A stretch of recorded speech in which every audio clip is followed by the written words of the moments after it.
Il ne faut pas avoir peur. Bonsoir à tous, vous êtes sur Géopolitique Profonde, la chaîne qui est là pour remplacer les médias subventionnés. Alors n'oubliez pas, la lettre de Géopolitique Profonde, les 1 an, ça fait 1 an que cette lettre est là, vous êtes déjà plus de 1200 abonnés. Merci à vous, abonnez-vous à cette lettre, vous aurez le privilège de lire le nouvel article du général de Lavarde. Il est là, il est présent, allez-y, vous cliquez en dessous, le lien est tout présent, allez-y.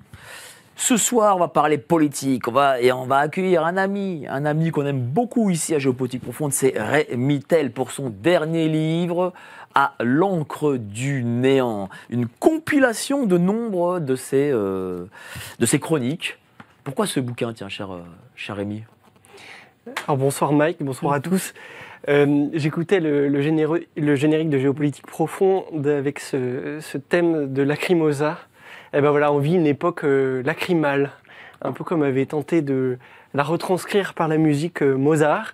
Et donc je me suis posé la question de savoir quels étaient les déterminants de cette période qui semble minée de toutes parts. Un jour c'est la guerre, la veille c'était la pandémie, le lendemain c'est des trahisons du peuple français, des transgressions éthiques inédites.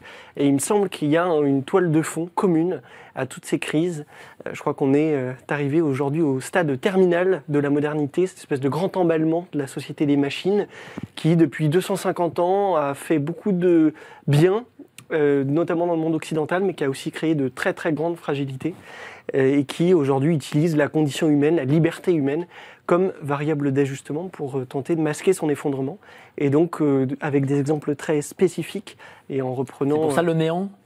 Oui, et puis à l'encre du néant, c'est-à-dire d'essayer de tirer quelque chose de ce nihilisme-là généralisé, pas simplement de documenter le désastre, parce que sinon ça ajouterait une touche de désespoir au désespoir collectif, mais plutôt de montrer quelle est la logique, selon moi, et donc une fois qu'on a trouvé la logique, comment il est possible d'y échapper. On a une chronique que j'aime particulièrement, c'est La chute se précise en silence. Est-ce qu'on est digne, nous, ici en France, de nos prédécesseurs ? Alors oui et non. On pourrait avoir une analyse un peu défaitiste en se disant « Regardez, on n'a quand même pas réussi à faire grand-chose, on est certes menacé, chaque jour il y a des comptes en banque de nos amis qui ferment, on a des camarades qui se retrouvent en garde à vue, etc. Mais enfin, on n'a quand même pas sacrifié notre vie comme l'ont fait les résistants dans les années 40. » En même temps, on peut se consoler en se rappelant que la situation était plus périlleuse d'un point de vue physique, certes, mais aussi infiniment plus simple. C'est-à-dire qu'on était dans un contexte avec une puissance tierce qui envahit la France, et finalement les coordonnées étaient connues depuis que les nations sont les nations depuis le XVIIe siècle. Là, aujourd'hui, les catastrophes arrivent de toutes parts, et le lundi, c'est les enfants transgenres. Est-ce qu'on va me retirer la garde de mes enfants si je refuse qu'ils deviennent transgenres ? Le mardi, c'est je ne pourrai plus rentrer chez moi si j'habite dans la zone SILT à côté des Jeux Olympiques et que je ne passe pas le contrôle de sécurité. Le mercredi, c'est la légalisation de l'euthanasie. Le jeudi, c'est la menace nucléaire en Ukraine, etc., etc., etc. Et donc, ces balles nous sont envoyées de toutes parts et on est perdu dans ce moment-là, et d'où l'utilité, je crois, de s'arrêter 2 secondes, d'essayer de prendre un peu de recul et d'essayer de comprendre en fait ce qui nous arrive. On va prendre du recul et on va parler de cet excellent livre qui est édité chez l'ami Sylvain Durin du Verbeau, qu'il faut soutenir. Voilà un éditeur qui prend des risques et qui édite d'excellents auteurs, dont notre ami François-Xavier Consoli. Mais avant ça, je vais faire un peu de tour de table. Alors, à tes côtés, tu as Stéphanie Reynaud, journaliste, comédienne. Comment ça va, chère Stéphanie ? Gilet jaune aussi. Oui, gilet jaune, entre autres, bien sûr, et contre les passes et les laissez-passer en tout genre. Voilà, je suis ravie, je suis très bien entourée. Et qui reviennent, ça s'en va et ça revient. Et je suis très bien entourée, d'hommes, hein. Encore. T'as bien été entouré d'hommes, toi, j'ai l'impression. Pourquoi pas, mais alors, il y en a qui n'aiment pas du tout. Il y en a qui n'aiment pas du tout. Non, mais j'aime aussi être entourée de femmes parce qu'il y en a des sacrément intéressantes dans la dissidence ou la résistance, appelez ça comme vous voulez. Pourquoi tu as utilisé... quelle est la différence entre dissidence et... Mais j'ai du mal à faire la différence. Résistance ramène étroitement à la Seconde Guerre mondiale, alors que dissidence plutôt à l'ex-URSS. Après, moi, j'ai une souplesse totale. J'ai l'impression qu'on vit les deux. Voilà, et donc moi je m'adapte à l'interlocuteur, celui qui me dit j'aime pas le terme dissidence, tu me dis résistance, je dis ok, surtout en interview. Donc je respecte mon interlocuteur, ça me dérange pas parce que les deux me conviennent. Merci à toi, chère Stéphanie. En face, un nouveau Martin Loisillon, aussi comédien, metteur en scène. Voilà, il met en scène une soirée chez Offenbach au théâtre de Passy, c'est de l'opéra. Oui. Exactement. Bonjour, cher Martin. Bonjour. Alors, je suis très content de vous recevoir, cher Martin, parce que vous avez en plus un appel à lancer, l'appel des souverainistes à l'union. Il faut enfin cette union. Oui, avec un collectif de citoyens, de gens expérimentés dans l'élection, puisqu'on a fait beaucoup de listes citoyennes, aux régionales, départementales et législatives, avec des candidatures sérieuses.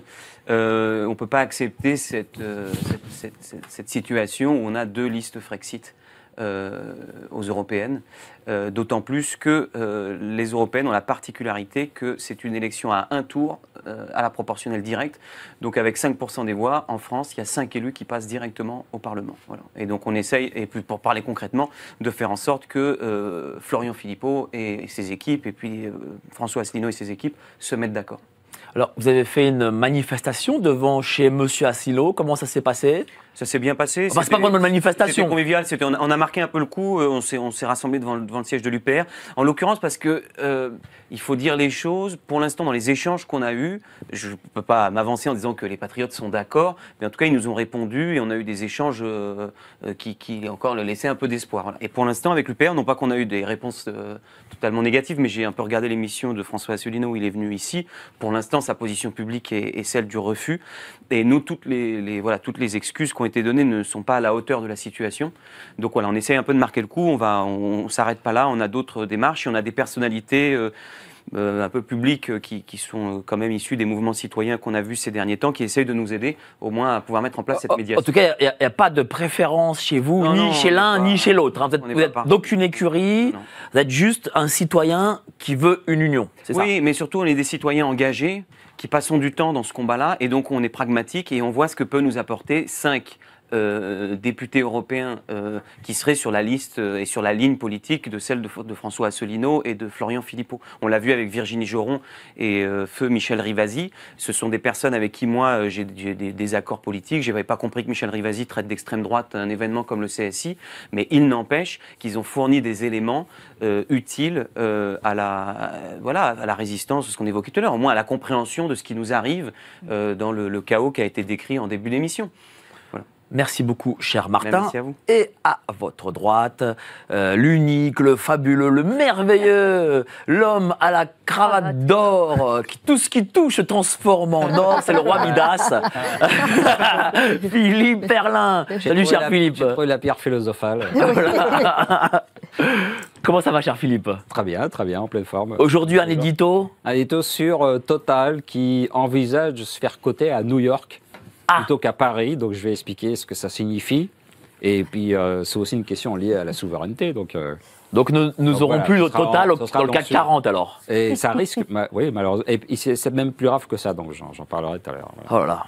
Eh ben, on va se retrouver dans ce pays bientôt, en calbute et avec des lances et des boucliers. C'est l'avenir de ce pays. C'est vraiment, enfin, quand on entend ça, là, tu te dis quand même... Enfin, je sais pas, même Total, c'est quand même une entreprise qui a, je sais pas moi, qui a un siècle, là, qui a été fondée ici dans ce pays. Enfin, je sais pas, c'est... Oui, ce qui est incroyable, c'est le processus d'accélération, et notamment depuis 4 ans avec le Covid, et où ce qui semble être inimaginable fait désormais notre lot quotidien, quoi. Et dans toutes les directions. On a un gouvernement qui nous donne des leçons sur la dette alors qu'il a créé 1000 milliards de dettes depuis la première élection d'Emmanuel Macron. On a cette inversion accusatoire qui secoue de toutes parts la société française. Regardez les débats des dernières heures autour de la GPA, où aujourd'hui ce sont ceux qui enfreignent la loi, qui viennent donner des leçons aux Français, qui la respectent, en leur expliquant que c'est eux d'affreux réactionnaires, etc. Bon, donc rien, plus aucune certitude ne tient. Les entreprises, effectivement, trahissent le pays vie qui leur a permis de s'épanouir. Bon, c'est le point où nous en sommes aujourd'hui. Mais dans cet excellent bouquin, on a aussi une forme de retour à la spiritualité. La spiritualité est excessivement présente. Et aujourd'hui, il se trouve que le journaliste M. Beaugrand, qui a fait faire une GPA avec son mari pour avoir un enfant, nie le fait que ses enfants aient une mère. Comment vous avez pris ça? Bon, alors, Christophe Beaugrand est un imbécile. Donc ça, on le sait depuis longtemps. Mais il se trouve que c'est aussi que Christophe Beaugrand est également un délinquant. Et ça, on le sait depuis quelques années maintenant. Et qu'il vient se vanter à la télévision française, avec un livre d'ailleurs, parce que je crois qu'il a publié un livre, d'avoir donc transgressé la loi française et d'avoir utilisé une femme, et même 2 femmes en l'occurrence, comme mère porteuse pour lui permettre, avec son époux, d'accueillir 2 enfants dont il nie complètement la filiation en expliquant que les 2 femmes impliquées dans ce processus de GPA ne sont pas les mères des enfants. Et tout ça trouve le service public, beaucoup de grands journaux pour accueillir ce discours. Alors, moi, je défends la liberté d'expression et quand on a des principes, c'est pas des principes à géométrie variable. Et donc, je pense que M. Beaugrand doit avoir le droit de défendre cette vision des choses. Mais là, il ne s'agit pas que d'une vision des choses, il a vraiment enfreint la loi française.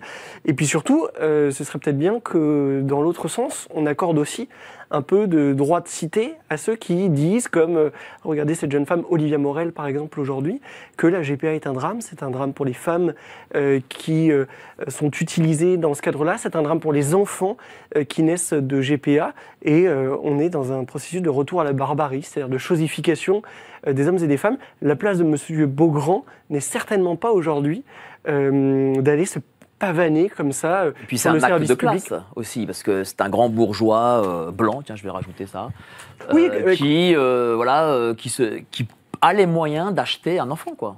Il a acheté ses enfants, à nouveau au mépris non seulement de la loi française, mais même des règles morales les plus ancestrales, d'une certaine façon, même de ce qui est non dit dans les rapports sociaux, c'est-à-dire l'idée de ne pas transformer l'autre en objet de commerce. Lui a trahi tout ça, il s'en vante sans vergogne à la télévision, et sur le service public, on trouve ça formidable. Et ce sont ceux qui, finalement, défendent une vision, somme toute assez banale, de la parentalité, du lien des uns avec les autres, qui sont sommés de s'expliquer, sommés de fournir des justifications dans un processus d'aversion accusatoire qui est devenu l'une des armes favorites du système décadent dans lequel nous nous trouvons. On a des ministres qui ont soutenu M. Beaugrand. Est-ce que ça signifie que le macronisme... c'est le retour à une guerre de classe? Alors, jamais autant que sous le macronisme, la sociologie n'a pris le pas sur la politique. C'est-à-dire qu'au XXe siècle, vous aviez des mouvements idéologiques qui étaient hétéroclites. À gauche, il y avait une gauche prolétaire, celle des usines, et puis celle des intellectuels du boulevard Saint-Germain. De la même façon, vous aviez la droite prolo, comme on disait parfois, et puis la droite des capitaines d'industrie. Aujourd'hui, avec le macronisme, le portefeuille est devenu vraiment la seule variable explicative du vote et de la sociologie électorale. Et donc on a une logique qui a été portée à son paroxysme, notamment depuis 2017 et puis depuis 2020 avec la crise du coronavirus. Et donc oui, M. Beaugrand incarne cette forme d'oligarchie qui, parce qu'elle détient un peu de capital, parce qu'elle a un pouvoir qui est bien réel, qui est celui de s'exprimer, de représenter le monde et d'être sur les plateaux télé, quoi, s'accorde tous les privilèges au mépris des plus faibles, des plus vulnérables, de ceux qui se trouvent dans la précarité et des enfants surtout. Et ce que j'aime aussi dans cette compilation de chroniques, c'est que voilà, tous les sujets, aucun sujet n'est tabou. Tout est pris en compte. On parle beaucoup, évidemment, je répète, de spiritualité. Prend aussi des risques. Il faut liquider les républicains, je pense qu'il le faut. Quand on écrit ce type d'ouvrage, quand on compile ce type de chroniques, qu'est-ce qu'on se dit en amont? Est-ce qu'il y a des choses qu'on veut enlever, qu'on veut rajouter? Comment ça se passe? L'époque est aussi une chance. Pourquoi? Parce que justement, comme tout part à volo, il n'y a plus aucun tabou. Il y a des questions qui étaient tabous il y a quelques années et qui reviennent aujourd'hui dans le débat public. Lors de la constitutionnalisation de l'avortement, par exemple, on s'est dit, est-ce que vraiment c'est une... Mais ça, pour le coup, je remarque que la droite a très peu abordé ce sujet. Oui, parce qu'elle considère, je me rappelle il y a quelques années, quand j'ai commencé mon combat là, contre le Covid, j'avais été reçu par un responsable politique de premier plan, dont je tairai le nom, et qui m'avait dit, il y a 2 sujets tabous dans la vie politique française, la franc-maçonnerie et l'avortement. Et donc évidemment, la droite a intériorisé le regard social et l'hégémonie politique, l'hégémonie culturelle de ses adversaires progressistes. Et donc, elle a cessé d'aborder de tels sujets comme celui de l'avortement. Moi, je n'ai pas d'opposition de principe à la question de l'avortement. En revanche, c'est vrai que quand Mathilde Panot a évoqué la constitutionnalisation il y a 6 mois ou 1 an, tout le monde lui a rionné, y compris à gauche. Le spectre paralysant est passé entre deux, et à la fin, vous avez une grande partie des députés LR qui votent en faveur de la constitutionnalisation de l'avortement. Il y a quelque chose comme d'assez important dans ça.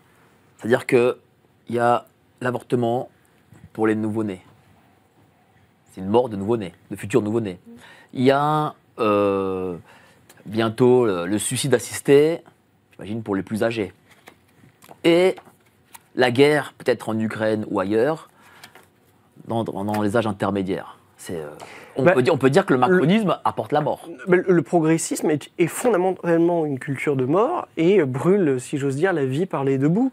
Et en fait, quand au début de la pandémie, on a dit « mais vous vous rendez compte, c'est plutôt une bonne chose parce que oui, certes, on suspend les libertés, oui, certes, il y a beaucoup on suspend les rites funéraires, etc. Mais c'est au nom de la protection de la vie. » Et en fait, on se méprenait sur le sens que le progressisme donne à la vie, qui correspond pour lui uniquement à l'existence dans son aspect biologique, et dès lors que vous ne valez plus le coup, dès lors que vous n'avez plus d'impact positif sur la logique de marché, dès lors que vous devenez obsolète, eh bien on vous sacrifie au début comme à la fin. Oui, le progressisme est une culture de mort et d'une certaine façon organise un retour à la barbarie. Et donc la notion même de progrès au cœur de l'idéologie progressiste mériterait d'être interrogée. Et est-ce que les gens ne sont pas eux-mêmes devenus progressistes? Parce que les questions d'IVG, de suicide assisté, visiblement, c'est passé dans les mœurs.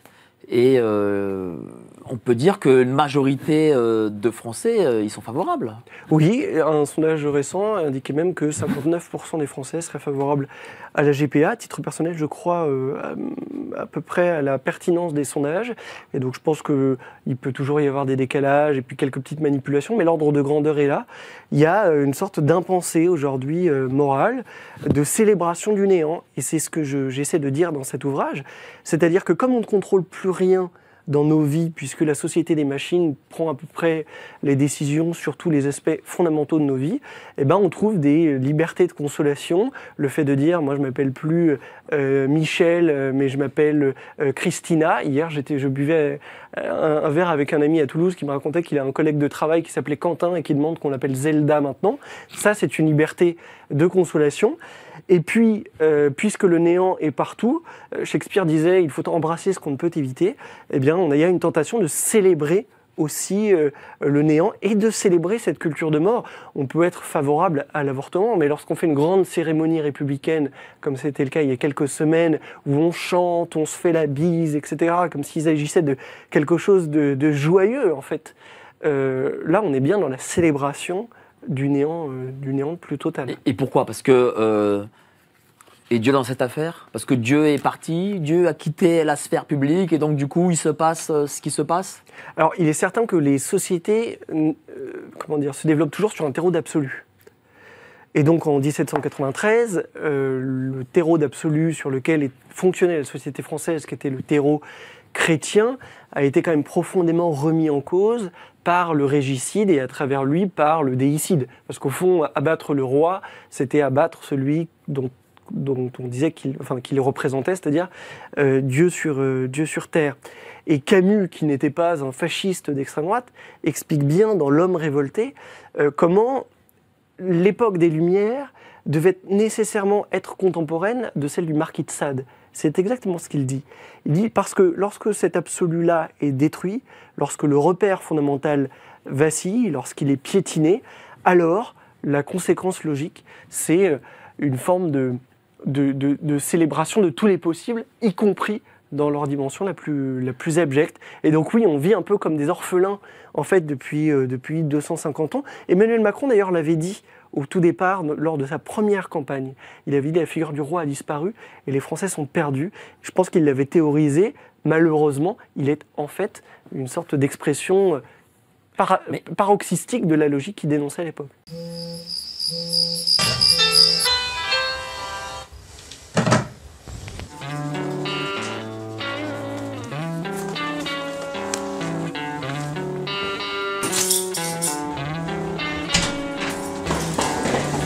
Malgré la routine de la vie quotidienne, on peut trouver un autre univers dans la lecture.